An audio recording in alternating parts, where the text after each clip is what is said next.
Hello and welcome to Light Your Life. I'm your host, Tina Marie St.Cyr, and by the forces of nature, we're going to have a great interview. You're in store for some amazing wisdom, and I know I'm going to be taking copious notes and paying attention to our topic today. I am so grateful to have on Dr. James V. Hardt, who is the president and founder of the Biocybernaut Institute, located in both Sedona, Arizona, and in Bavaria, Germany. Dr. Hardt and his time, they offer 7-day programs where individuals learn how to increase their alpha brainwaves. And Dr. Hardt says that when you increase your alpha, it's like a silver bullet for things like anxiety and depression, among other things. We're going to learn more today. And so here you are listening to how alpha brainwave training, it can help you in your life overall. Thank you, Dr. Hardt, for being our guest today on Light Your Life. Well, thank you so much, Tina. It's really nice to be here. And hopefully, because you used the word wisdom, hopefully yes, there will be some wisdom. And I can also give people in the course of our conversation a prescription that they can apply at home to measurably increase their wisdom. And we also do, in addition to 24 levels of alpha training, we also have 24 levels of theta brainwave training and 18 levels of the delta brainwave training. Now, the delta trainings are by invitation only because they confer siddhis or powers, and we need to make sure people have done enough ethical cleansing with the forgiveness process. Because we don't want to create any Darth Vaders. Of course, not at all. No Darth Vaders here. Awesome. So I learned of your work, Dr. Hardt, through Tony Robbins at Unleash the Power Within. And he spoke of utilizing your training to create more effectiveness in his own life. And from there, I literally went over to your website, which I want everybody who's listening to hear. It's biocybernaut.com, BIOCYBERNAUT.com. And I became hooked. And so you were definitely in the pathway. Because I've been listening to alpha waves and different types of, put the Princess Leia headphones on and try to do everything I can to increase my brain effectiveness and clear out things that are stuck. So what is alpha brainwave training? Well, in the spectrum of brainwaves, the color spectrum visible goes from red to orange to yellow, green to teal to blue to indigo to violet. Similarly, brainwaves go from delta, which is like red, it's the slowest frequency, then to theta, then to Schumann, then to alpha, then to beta, then to gamma. And so there's a spectrum. And so we pick out the portion of the brainwave spectrum, which we call alpha. They were the first brainwaves to be discovered back in 1908. And they're not the fastest and they're not the slowest, but they're the biggest. And so they were the first to be discovered with the early primitive electronic technology that was available in 1908. The discoverer was Herr Dr. Hans Berger, a Bavarian-born, Austrian-trained psychiatrist. And so alpha brainwave training consists of people coming to one of our centers, either, as you said, in Sedona, Arizona, or Bavaria, Germany. And it's a 7-day program. It's intensive. In learning, there are two basically different strategies. One is distributed practice, where you do a little bit over a long time, intermittently, and mass practice, where you just have like an intensive. Well, for example, intermittent doesn't work for taking off in an airplane. If you taxi 100 feet and stop, and then taxi 100 feet and stop, you never experience the transformation of becoming airborne. And so the work that we do at Biocybernaut is an intensive using mass practice. And so people come for 7 consecutive days that are long. We have the the premium single, where people go in the chamber once each day. We also have the premium double, where people go in twice each day with a little lunch in between. And so there's conference table kind of work, organizing, discussing results, kind of like classroom, while the technicians put on your electrodes, little gold disc electrodes. that are attached with water-soluble gels to the scalp. And then you go into your chamber, which is soundproof. And it's not quiet in there, though, because the sounds are musical sounds that are directly produced by your brain. So your brain is producing flutes and oboes and clarinets and saxophones and organ notes. And the bigger your brain waves get at one site, the louder that note gets. Wow. And then every 2 minutes in alpha, every 3 minutes in theta training, the music from your mind stops and you open your eyes and the monitor in front of you puts up pretty colored scores that tell you how much energy you put out in the different parts of your brain. And the colors tell you very simply whether you've increased or decreased. White means you went down, and blue means you went up. Green, if the scores are green, then that means you just set a new high there. Whoa. So why would anyone want alpha training? Like, what benefits does it have in their life? Why would we say yes to this? Well, there are so many benefits of the alpha training that in the olden days, when I first started doing this, as I was in universities, University of California, San Francisco, Carnegie Mellon University in Pittsburgh, I found that there were increases in intelligence, IQ, about 12 points. Creativity goes up 50%. Emotional intelligence goes up about 16 points. And that is described as the master skill of success, EQ, or emotional intelligence, accounting for nearly 60% of your success in life. Yeah, it might be great if you're smart, but if you can't get along with people, you can't hold a job, or if you start a company, you can't, recruit investors if you're mean and nasty, or, can't relate to people, or you can't have employees. They won't stick around if you're not nice. And so IQ boost, EQ boost, creativity boost, energy, friendliness, vigor, all these things go up when your alpha goes up, and bad things go down. Anxiety, depression, paranoia, schizophrenia, psychasthenia, all of these bad things go down when your alpha goes up. And people would say, well, how is it that one training can produce all these different results? And I say, well, actually, we only produce one result. We help you improve the functioning of your central nervous system. So if you can think of anything that you or any human does that doesn't require good functioning of their central nervous system, I'd be interested to know what that is. Right. Because your central nervous system, proper functioning, enables you to do everything that you want to do and have to do in life. We don't and learn so why about would people want to come to it? Because life is better after alpha. Yeah, I love that. People don't learn about their central nervous system in the biology classes so much, or in school. We understand we have a brain and we have a spinal cord, and if something happens to that, it's bad juju. But we don't understand the full functionality of our nervous system. Well, I'm not sure there's any human on the planet that does, because it is beyond complicated. There are different structures. In fact, people probably know a little bit about their heart, that they have pacemaker cells that make their heart go faster when they are exerting or climbing, running, doing exercise. And the pacemaker cells for your heart cause it to slow down when you're at rest or sleeping. And so in the same way, our alpha brainwaves have pacemaker cells.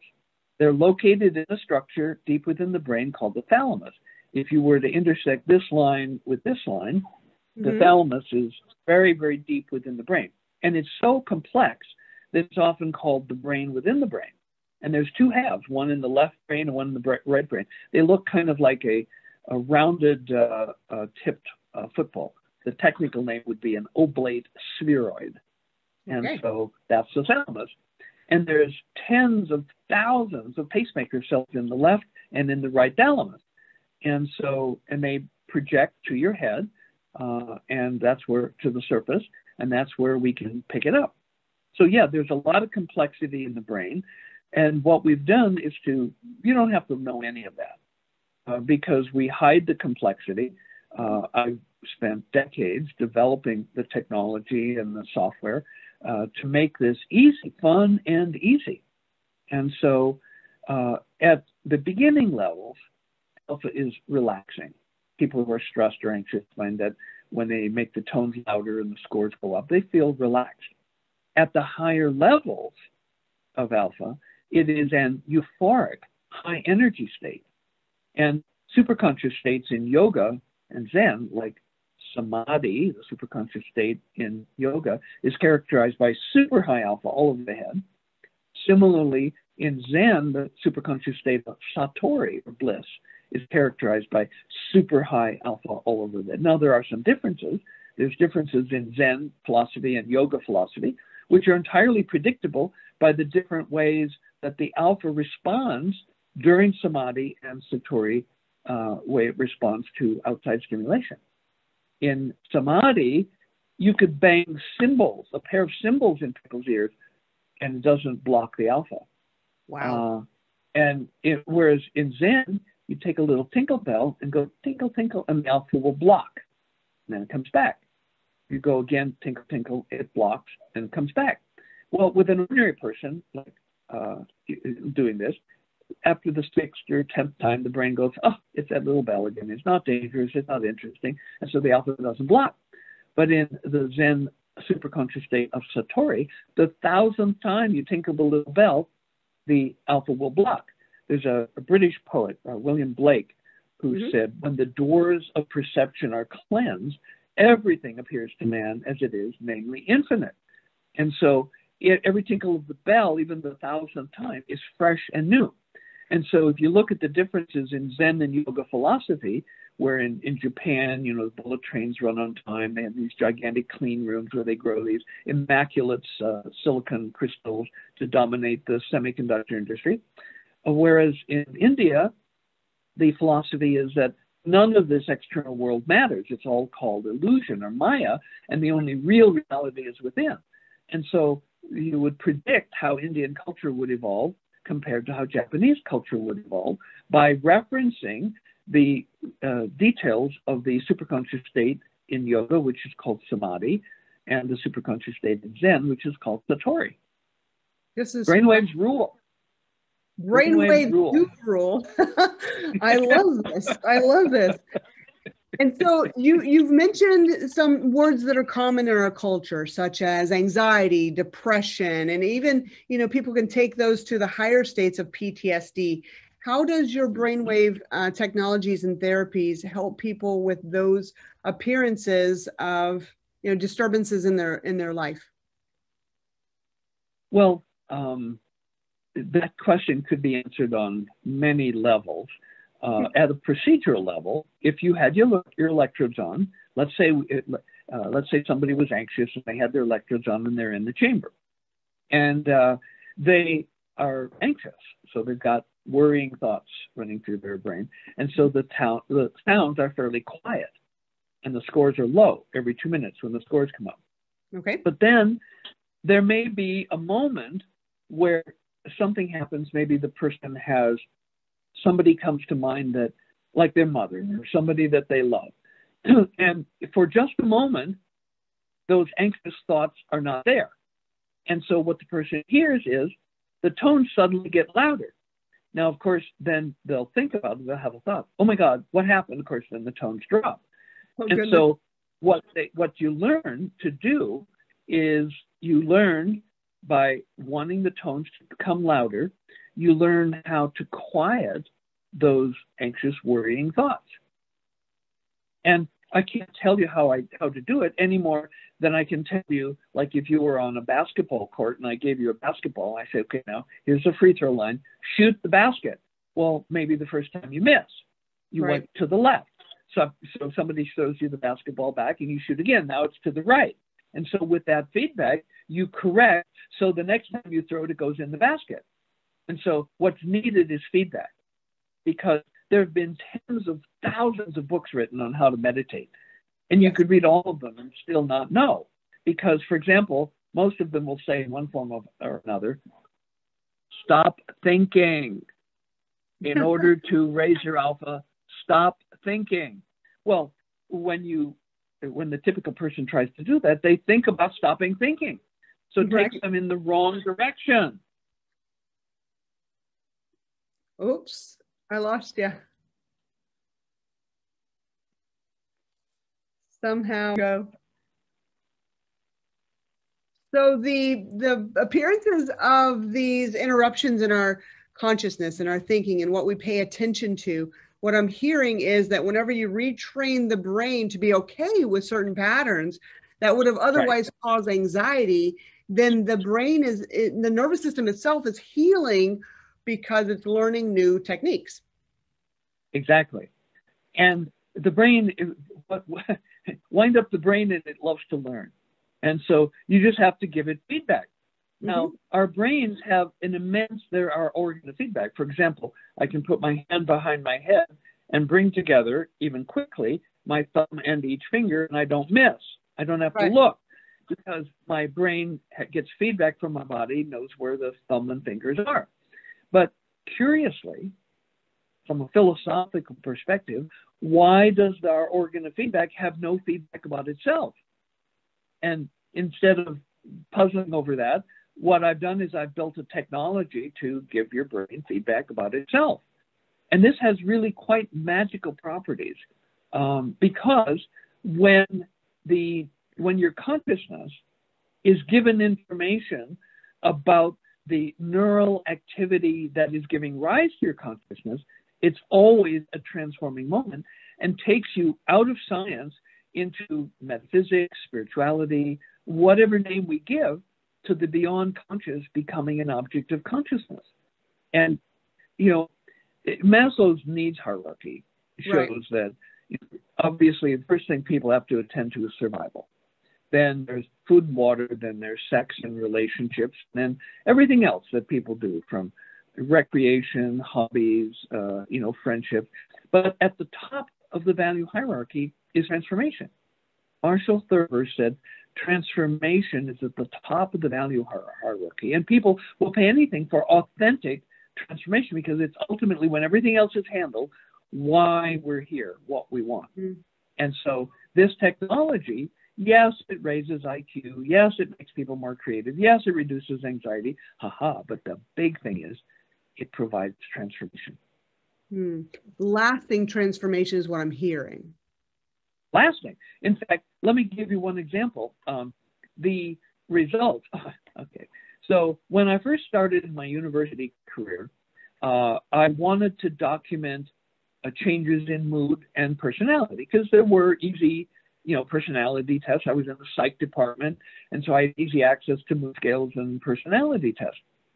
And I used an extreme groups design where I had half of the people were chosen to be at the extreme high anxiety, and the other half were chosen to be at the extremes of low anxiety. And so what I found was, first of all, low anxiety people have an easier job of learning alpha. But when the high anxiety people did increase their alpha above their initial resting eyes closed baseline, they all of a sudden became low anxiety. Now, and so again, giving these batteries of personality tests, particularly at UCSF, and I would give the MMPI, stands for Minnesota Multiphasic Personality Inventory. It's kind of the granddaddy of personality tests. It was standardized on 10,000 Americans in 1945. Wow. And it's so good. It measures 8 clinical scales: anxiety, depression, paranoia, schizophrenia, psychasthenia, mania, social introversion, psychopathic deviancy, and masculinity, femininity, and has 3 lie scales. So it can detect faking bad or faking good or just general malingering. Some of the scales are corrected based on the lie scale, so it's very accurate. And I could give one of these printed profiles to a clinical psychologist of that Langley Porter Neuropsychiatric Institute at UCSF. And I remember that they would basically read the person's beats, look at the profile, and tell me things that I had only learned by working intensively 6-7 hours a day with that person over 7 consecutive days. So I knew the test was good. And so when but I didn't know how long these results lasted. I would give it before and after the training, and it would be phenomenal. People who were in the 98th and 99th percentile of anxiety, paranoia, schizophrenia, depression, after 7 days of training, they'd be in the middle of the normal zone. And so I wrote and and won eventually a large federal grant. It had to be submitted. It wasn't until the third time it was submitted that it was actually funded, because the reviewers had, suggestions for improvements and so on. Right. And so it was entitled Anxiety and Aging, Intervention with EEG Alpha Feedback. And I had funding to do 2 personality test measures a week apart before the training and then after the training, so we could, compare the changes, correct if necessary for any regression to the mean. You can do that if you have 2 pre-measures. And then I put in a 6-month follow-up and a 12-month follow-up to see, how long the results lasted. And so one of the target populations was women over 60. Anxiety is higher in women than men at every age. In both men and women, anxiety goes up with age. And in women, it goes up faster. So women over 60 would be a group, high risk for anxiety. So I wanted to see if it would work there. And we were delighted. Yes, the women were up into their 80s. And so, and they had total life transforming experiences. One woman who was a widow, 74, took a male lover who was 47, and he pronounced her satisfying both spiritually and sexually. I had an 80-year-old woman. She was 81 when she finished her training. She insisted on going for a ride with me on my motorcycle, and very ladylike, she rode side saddle. So some of them went to college. Many of them had never graduated high school. They got GEDs. They went to college. They got advanced degrees. Some of them started businesses in their 70s and 80s. It was like they had drunk from the fountain of youth. It was absolutely amazing. But the question is, was it going to last? So at 6 months, we start bringing them back for retesting. And to our utter astonishment, they were better at 6 months than they were in the day right after the training. And we're like, how could this be? Okay. And then another 6 months go by, we bring them back at 12 months, and they're better than they were at the end of 6 months. So, of course, it's an intellectual puzzle for me as a scientist. How could this be? Well, what I came up with, when you fundamentally change how you perceive reality, you start a process of change that is basically ongoing. Let me give you a simple example. Let's say you were born colorblind and you only saw the world in black and white and shades of gray. Well, then maybe you have a miracle surgery, or you go to Lourdes and you put the sacred water in your eyes, and now you see colors. Well, every flower and every sunset for months is going to be a showstopper. Oh, wow, look at this, so pretty. Oh, you got to see this. That's all new. It's all new. But it's also going to change the way you live. Used to be when you went food shopping, because you didn't see color, you'd buy a box of this and a can of that. Now you're drawn by the colors of the fresh fruits and vegetables, and you buy and eat a fresher, healthier diet. So your internal biochemistry starts to change. Or in the morning, you go to the closet and get dressed and then instead of putting on geeky, clashing colors that cause people to like, oh, I'm not going to talk to that person, you now are color coordinated, and your circle of friends expands and grows. So in these 2 examples, and you can, I'm sure, come up with dozens more, your entire life will be changed by this one shift in your perception. And so that is sufficient, I think, to explain why these benefits continue to grow. And to give you an idea how extraordinary this was, I had been an assistant research psychologist at Langley Porter Neuropsychiatric Institute, which is part of UCSF. When I won this large federal grant, I was promoted to an assistant professor of medical psychology within the august psychiatry department. Well, shortly after that, the department chairman issued a decree that there must be an annual faculty retreat where every member of the psychiatry faculty would have to attend the retreat and get up on stage and talk for 10 minutes about the research. So when it's my turn, I get up and I'm showing slides of the MMPI profile with all these clinical scales pre and post. And the dates are like 7 or 8 days apart. And there, as I said, people were going from the 98th or 99th percentile of psychopathology on anxiety, paranoia, schizophrenia, depression, down into the middle of the normal zone. And I'm only halfway through. Yeah, very good. You'd think people would be happy, but I'm only halfway through my talk, and two senior bearded members of the department have jumped out of their seats, shaking their fists, waving their fingers, and they're angry. And I was literally shouted off the stage. Now, we work with an emotional hierarchy. At the bottom is apathy. Then we have sadness and depression, then anger, then fear, and then joy. Well, they were expressing anger. So what we know was actually going on, they were afraid that this young whippersnapper, this newest member of the psychiatry department, was going to disrupt their august profession. And so the way it came out was anger. Right. And so that's an interesting metric on how powerful and profound these changes are. When I was still back in California, working at the university, I had a psychiatrist come to me and say, Dr. Hardt, I want to do your training. I go, what's the story? He said, well, without you knowing it, you've trained some of my patients, and you've done more for them in 7 days than I've been able to do in 20 years. I want to know what you're doing. Right. And so brainwaves rule. When you change your brainwaves, you change fundamentally who you are at an identity level. I was going to ask that. I was going to ask, does this affect your identity? Not only your self-identity, but the identity that other people perceive of you. Absolutely. Yeah. Mm-hmm. And Frederick Hudson, in his book, Parallel Universes of Self, said identity and reality are synonymous. So when you change your brainwaves, you change your identity, and that changes your reality. Now, all the way back in the 1800s, Goethe, Johann Wolfgang von Goethe, made this famous quote on commitment. And I'll recite just a little bit of it. Once you commit, then providence moves too, raising in one's favor all manner of unforeseen incidents and meetings and material assistance which no one could have dreamed would have come their way.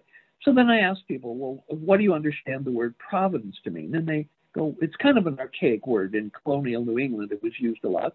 A lot of people think of it as God or source or universe or the it all. Mm-hmm. And so once you commit, then providence moves too, raising in one's favor all manner of unforeseen incidents, meetings, and even material assistance, which no one could have dreamed would have come their way. So commit, once you commit, you take on the identity of someone who has made that decision. When you change your identity, you change your reality. Now, let's go to the beginning part of that, which change your brainwaves, you change your identity. What I was finding was that people at the extremes of psychopathology, when they raise their alpha, they are no longer paranoid, they're no longer anxious, they're no longer depressed. All of those things come down. And they show up differently in their lives and in the lives of the people around them, friends, family, and coworkers. And so, but at the same time that I was finding this out, a few other researchers were studying multiple personalities. Now, you probably have heard of that.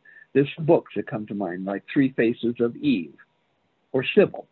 And so you could have, say, a female body, and it's occupied sometimes by a personality that calls itself Alice, another personality, Jane, and maybe there's a male personality, Bill. So we have Alice, Jane, and Bill. Now, if Alice is running the show, she cannot eat oranges. She can't drink oranges. She can't peel oranges. She'll break out in red itchy hives. But if Jane or Bill are running the show, they can take a bath in orange juice and with no problem.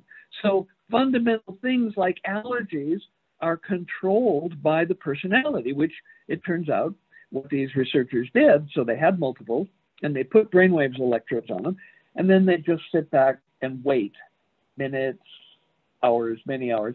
And when Alice would spontaneously shift into Jane or Bill, in those moments, there would be massive and profound spontaneous changes in the brainwaves.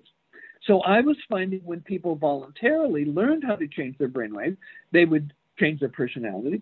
When personality spontaneously changed, it only changed when there were profound changes in the brainwaves. So it's well established scientifically that your identity is dependent on your brainwaves. And we have a technology where you can change your brainwave, which then allows you to change your identity, which then you live in a new reality. I mean, all the way back to Goethe, he understood that. In the Biocybernaut process, one of the heavy lifting processes is forgiveness. And one of the details of the forgiveness is after you bring the person into your courtroom where you have set up these, 3 unimpeachable high beings, maybe angels or whatever, then you charge them, you go into the pain, you want your alpha to drop, meaning you connect it to the pain, and then as soon as you get enough whites on the screen, meaning your alpha drop, then you decide to forgive. Now, in that moment, you may not even fully want to forgive. May not be ready. You may not know how. But when you decide to forgive, in that moment, you briefly take on the identity of a person who has forgiven. And that begins the process of transformation. Then you look for a gift or a lesson that came from it. And then you walk in the person's shoes, and then go to compassion. And it is profoundly transforming.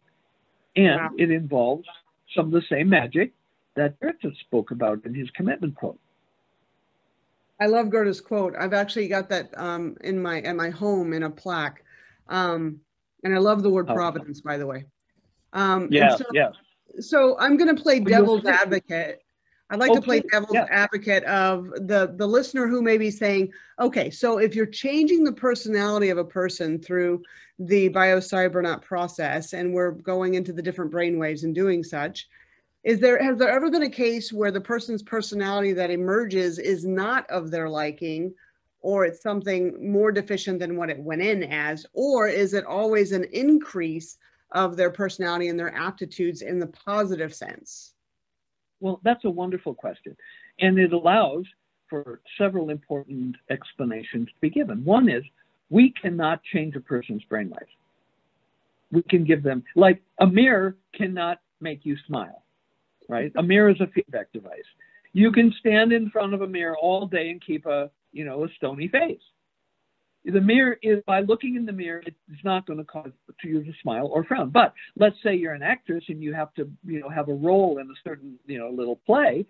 A mirror is a perfect feedback device to use to perfect your smile or to perfect your frown.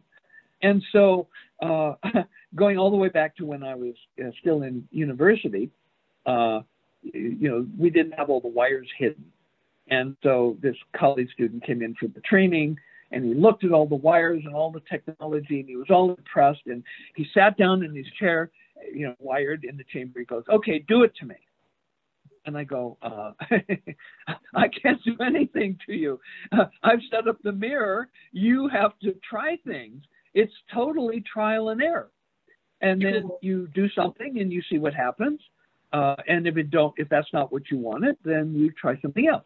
Now, regarding good results or bad results,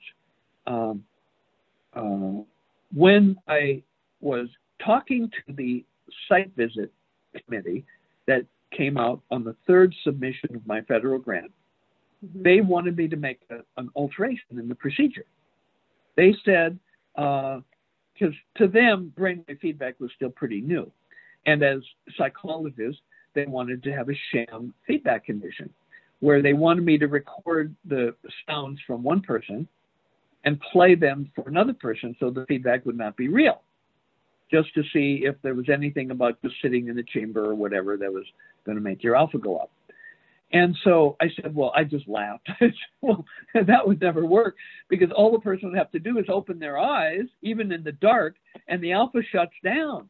So if they opened their eyes and the sound kept going, they would immediately know that it was a sham. It wasn't real. And I said, in addition, ethically, I don't like the idea of giving false feedback. So they said, well, the approval of this grant is contingent upon you coming up with some condition. And so I thought, okay. Let me think. I said, I could do beta feedback. Now, beta is the brainwave frequency above alpha.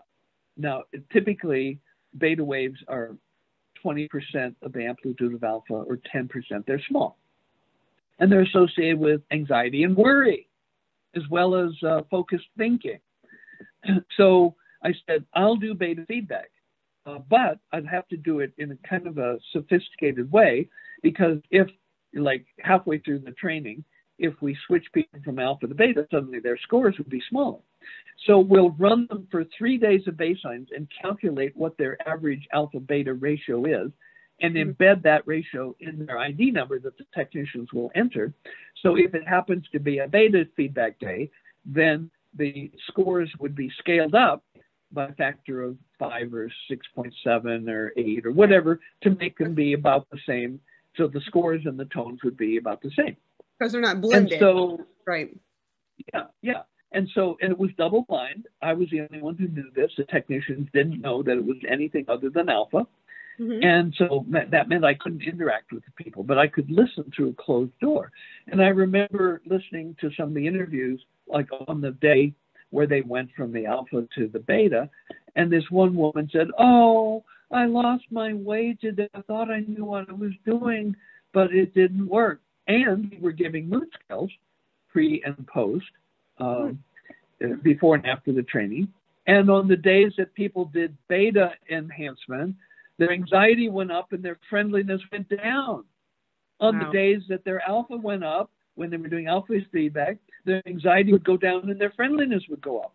So yes, you could train on negative brainwaves, but why would you do that? People don't want that feeling. Now, if you were a prison guard in a concentration camp, and you wanted to force people at gunpoint to train bad brainwave, well, I guess you could do that, but there's no way that people would voluntarily embrace training more beta, because it doesn't feel good. It makes them nervous, it makes them upset, it makes them anxious. And so when alpha goes up, the bad things go down. One of the very first papers I published in one of the top 2 science journals in the world, and the top 2 general science journals are Nature, which is published in Britain, and Science, which is published in America. And I published a paper showing that both types of anxiety go down when alpha goes up. And these are state anxiety and trait anxiety.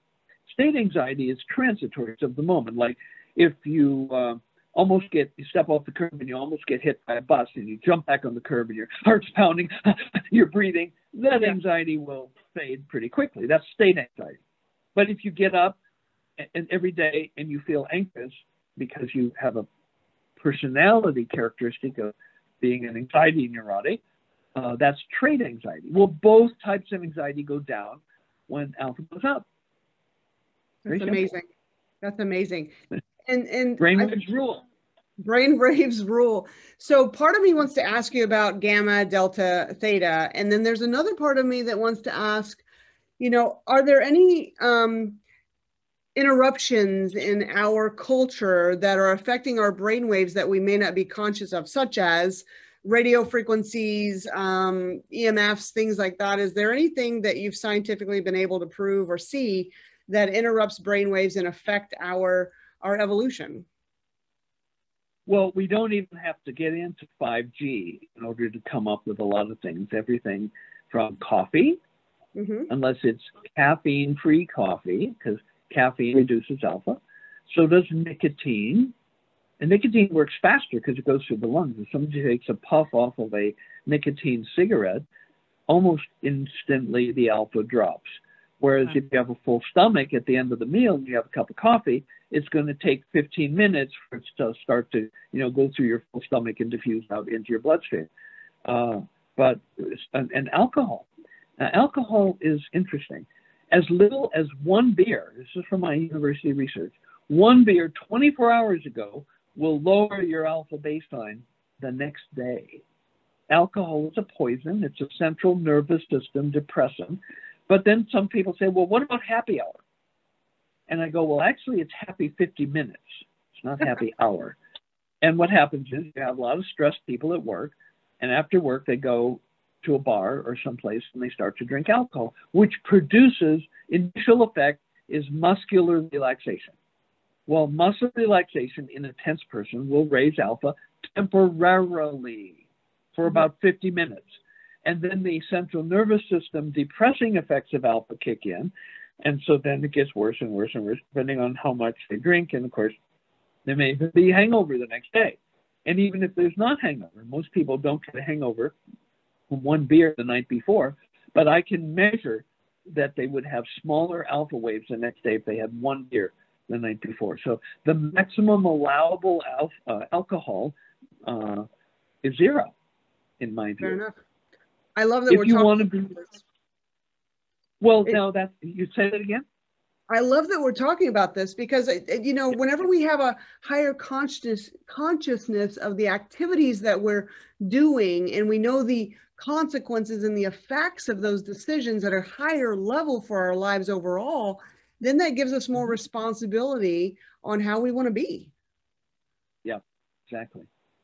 That's beautiful. So and these are things. Now, there's other things that many people consume that are anti-alpha. Garlic and onions. Really? We send out a research paper to everyone who registers for the training, urging them to withdraw from onions and garlic and caffeine and alcohol and nicotine as much as 2 weeks before they come for training. And I'll share a little story with you. In Canada, we had a magnificent philanthropist who, with his own money, paid for people from his company to come. He, with one partner, grew a company from 0 to $2 billion in just 2 years. A very brilliant businessman. He sent people from his company for alpha training. He said the ROI, or the return on investment in an alpha training, was 100. So if he sent somebody for the class training, which is $15,000, he got back an employee that he valued at $1.5 million more value to the company. The ROI is 100. He also sent with his own money over 200 Canadian Aboriginals. One of the first of these was a very famous Indian chief named Chief Victor Buffalo. He was chief of the 4 Cree Indian tribes at the Big Reserve, which is what they call reservation, at Hobbema, which is in Alberta near Edmonton. Okay. And after he had done his Alpha 4, he came to me and he said, "Hey, Doc, I have a confession." I go, "Chief, what's that?" He said, "Well, following your instructions, I eliminated tobacco," which for many of the First Nations people is a big deal because they use tobacco ceremonially. He eliminated tobacco, alcohol, nicotine, caffeine, and onions and garlic. But he said, after my Alpha 1, I went back to eating onions and garlic.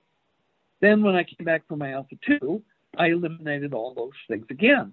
He said, after I did my Alpha 2, I did not go back to onions and garlic because my consciousness had risen to the point where I could feel what it was costing me.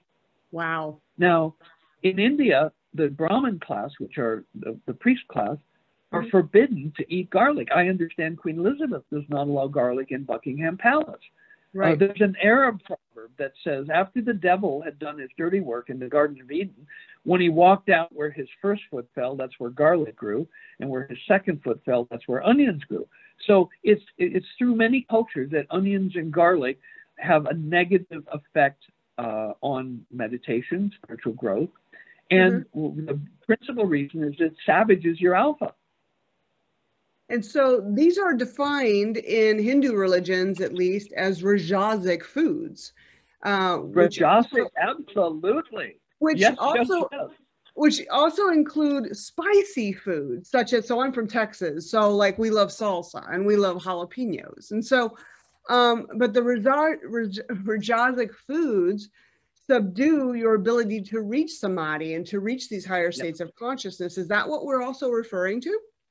Absolutely. The 3 gunas, sattva, rajas, and tamas.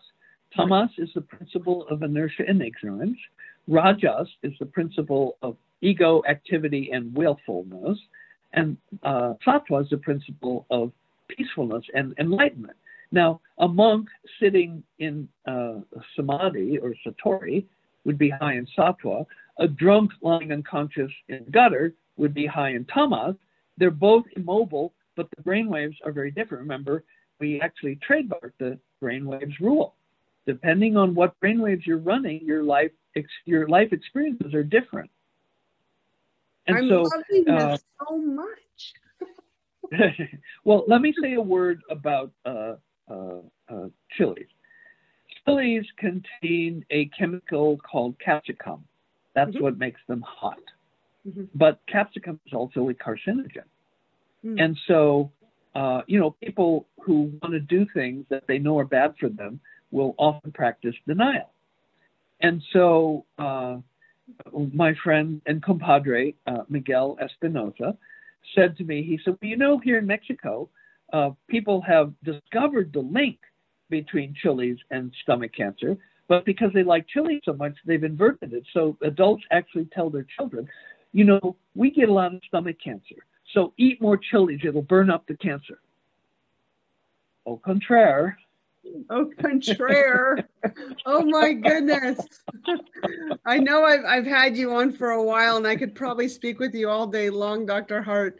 Maybe we'll have you back on the show for going into the delta, gamma, and theta waves, because those are those higher levels. And I remember you saying that you have to basically be clean mentally and spiritually to get, because we don't want to create more harm in the world at all. And when we get to those higher waves of creation, you can create good and you can create bad. So I understand. Well, do you have time for me to tell you about a study I did that demonstrates transmission of good? Please. Okay. So the requirements for doing a theta are simple. You just have to do alpha 1.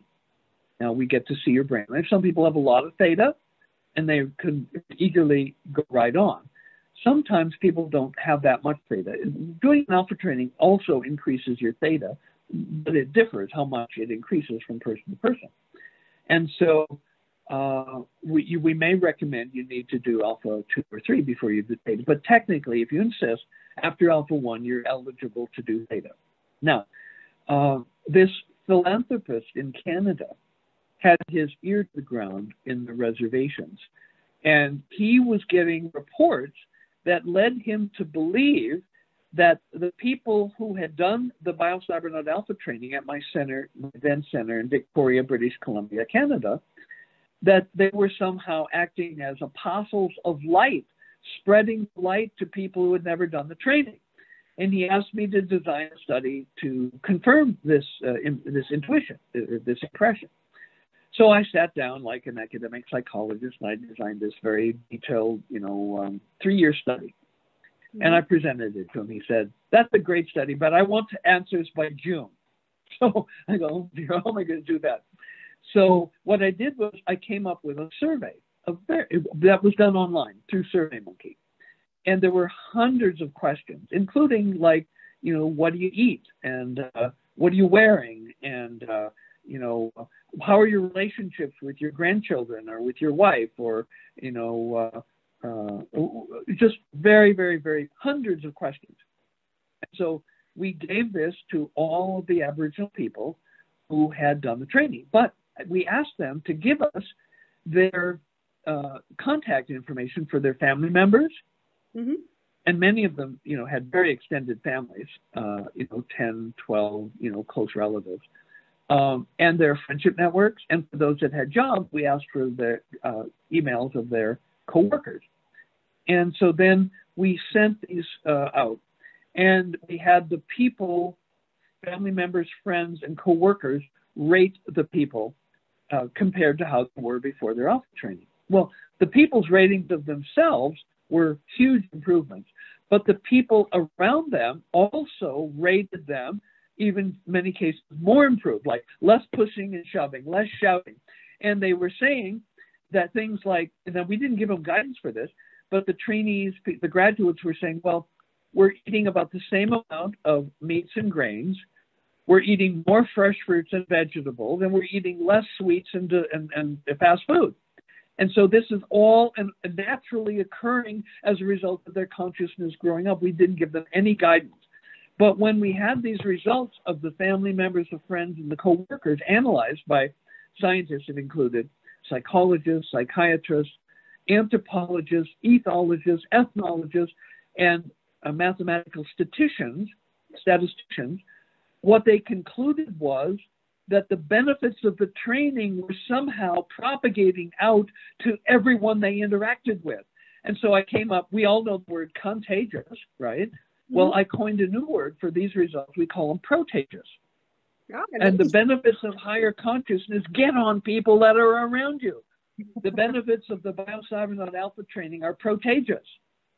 And so that's an actual scientific study published in a British journal. I love it. I want to become protagious. I love this. Infect me already. Okay. But Dr. Hardt, you are a delight. You are such a delight. I really love that you're scientists, because that is what our world also needs to believe in its own evolution. And thank you for quoting Goethe, one of my favorite philosophers. Thank you. You'll never look at that quote the same way. You'll always understand it more deeply. I totally will. And I am definitely going over to the Biocybernaut.com website, signing up, seeing how I can. There's something really important. Everyone, I'm listening. A gift. I want to give away a gift. Okay.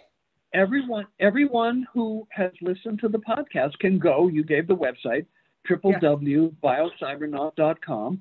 And if you go /bonus, you will come to a landing page where you can sign up and get a free digital copy of my book, The Art of Smart Thinking. Oh, wow. Thank you. BIOCYBERNAUT/BONUS. You get a free copy of my book. Doing it. And we're going to put that in all the show notes too, so people don't miss out on that in any way. We're following you on Facebook. You're on Twitter and on LinkedIn at the Biocybernaut Institute. However we can help you continue your studies, because you're helping humanity evolve and become absolutely... The core purpose of Biocybernaut is to reduce suffering and expand awareness as broadly as possible, and to usher in an enduring golden age for all humanity. That's our mission statement. I'm in. You're a Biocybernaut. Thank you so much. And we defied the odds. We defied the odds of technical interruptions. Thank you so much, Dr. James. Have a beautiful weekend, and thank you for your service. Many blessings. Thank you for being. Thank you.